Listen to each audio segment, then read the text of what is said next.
warahmatullahi wabarakatuh.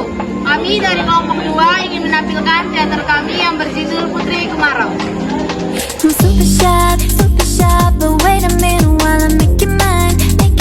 떨리는 지금도 you're on my mind. All the time I wanna tell you, but I'm super shy. I'm super shy, but wait a minute while I make you mine. Nama saya Yani 떨리는 지금도 you're on my mind. All the time I wanna tell you, but I'm super shy. Halo, I wanna go out with you. We wanna go find a spot, just sit and talk. Looking pretty, follow me. 보여주니 나란히 보이지? Hai, nama saya Winnie Sia. Saya berperan sebagai raja. Perkenalkan, nama saya Hafiz Faranda Sofian dan saya berperan sebagai pengawal. Halo, perkenalkan saya Syazila Zahra berperan sebagai prolog dan drama.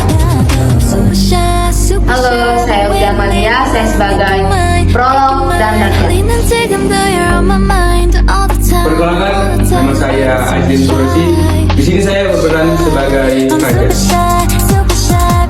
Perkenalkan, nama saya Putra Daniel Rap. Saya sebagai pengawal dan drama. Hai, aku Adriana Putri sebagai Putri Jelitani.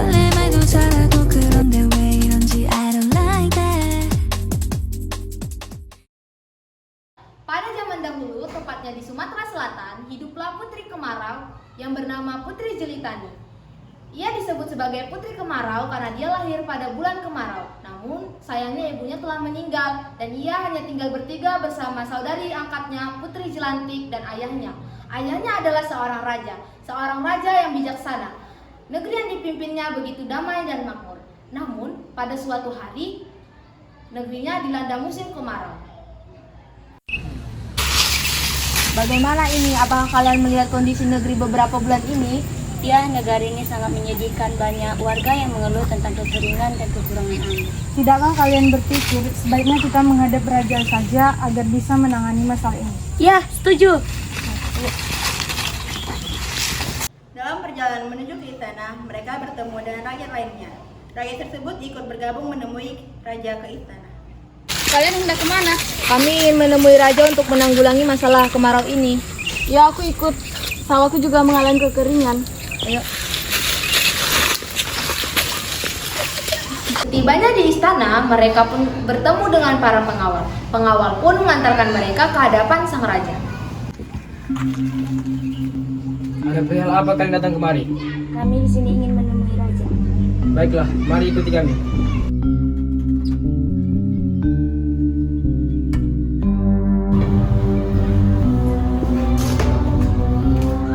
Ada perihal apa sehingga kalian datang kemari?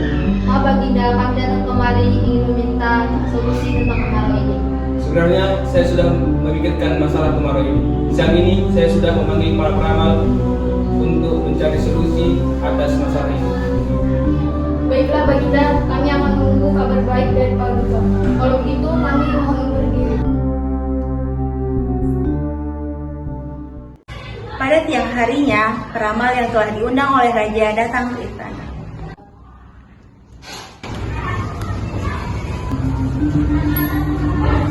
Mohon maaf Baginda, ada apa Anda memanggil saya kemari?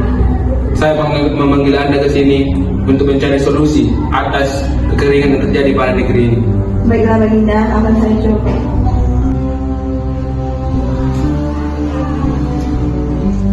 Maaf Baginda, kami tidak dapat Lalu siapa yang bisa mengatasi masalah ini? Alangkah menyedihkannya rakyat. Mereka begitu menderita. Maaf Baginda, Baiklah, kau boleh pulang. Peramal pun meninggalkan istana dan para pengawal berkumpul di tempat pertemuan. Aku merasa bersalah terhadap rakyatku. Aku tidak bisa mengatasi penderitaan mereka. Ampun Baginda, saya telah mendengar kabar tentang peramal yang amat sakti. Peramal itu berada di desa yang jauh dan juga terpencil. Benarkah? Aku harap dia bisa mengatasi masalah ini. Saya penderita, aku akan pergi ke desa ini. Baik Baginda. Raja segera bersiap-siap untuk menemui peramal yang dimaksud. Setelah itu, seluruh keluarga kerajaan berkumpul.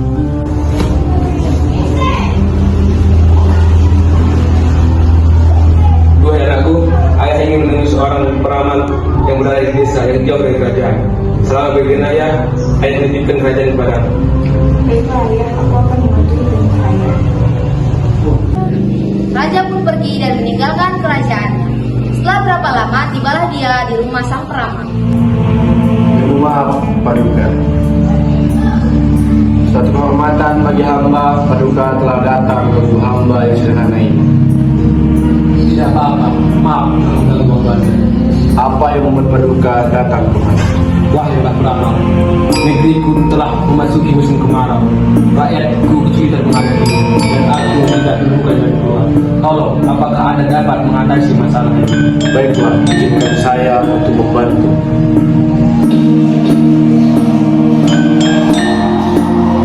Beri izin Paduka.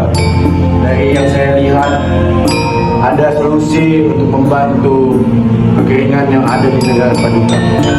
Dan solusi itu akan disampaikan melalui mimpi sang putri. Baiklah, aku akan menanyakan perihal itu kepada putri. Terima kasih telah membantu. Ya, sama-sama Paduka. Raja meninggalkan rumah peramal tersebut. Sampainya di istana, Raja kemudian menemui putrinya. Putriku, Iya ayah, apakah kau telah bermimpi bagaimana cara mengatasi kekeringan di negeri ini? belum ada ayah. Baiklah, kalau begitu. Tidur di kamar pribadinya. Dia pun bermimpi bertemu dengan ibunya. Wahai putriku, apa yang tengah dialami oleh negeri ini akan segera berakhir apabila ada seorang gadis yang bersedia berkorban dan menceburkan dirinya ke laut. Ayah, Apa yang terjadi, putriku? Aku bermimpi. Ibu mengatakan di dalam mimpiku bahwa kekeringan negeri ini akan berakhir jika ada seorang putri yang menceburkan dirinya ke laut. Baiklah, ayah akan mengumpulkan para rakyat sekarang juga. Baik ayah. Keesokan harinya, Raja pun menepati janjinya. Ia mengumpulkan para rakyat dan bertanya siapa yang rela berkorban. Wahai rakyatku, adakah di antara kalian yang mau mengajukan diri untuk menjalankan amanah ini? Maaf ayah, saya siap mengorbankan diri saya demi kepentingan. Jangan putriku, engkau adalah satu-satunya keluarga yang ayah miliki. Lagipun engkau akan meneruskan kepemimpinan kerajaan ini. Mengapa bukan Jelantik saja yang kita korbankan untuk negeri kita? Ada baiknya juga apa yang dikatakan Maria. Tunggu dulu, kita menunggu keputusan putriku Jelantik. Ngomong-ngomong, kemana perginya putriku Jelantik? Putri Jelantik tak sengaja mendengar percakapan sang raja. Dia pun pergi menemui sang raja dan putri Jelitani. Dia sedang beristirahat di kamarnya, ayah. Saya bersedia ayah, lagi pula saya sudah banyak berhutang budi kepada ayah. Apakah kau yakin putriku? Yakin ayah? Baiklah putri, apabila tekadmu, nanti sore akan pergi ke tepi laut. Aku akan menemanimu nanti sore. Sore pun datang. Raja, putri, serta pengawal sudah tiba di tengah laut yang dalam. Sebelum aku pergi, aku ingin banyak sesuatu padamu. Tentu saja juga itu, tentu saja ada dalam sesuatu. Apa yang ingin kau sampaikan pada ibu? Apakah saya bisa menjadi sesuatu itu? Tentu saja.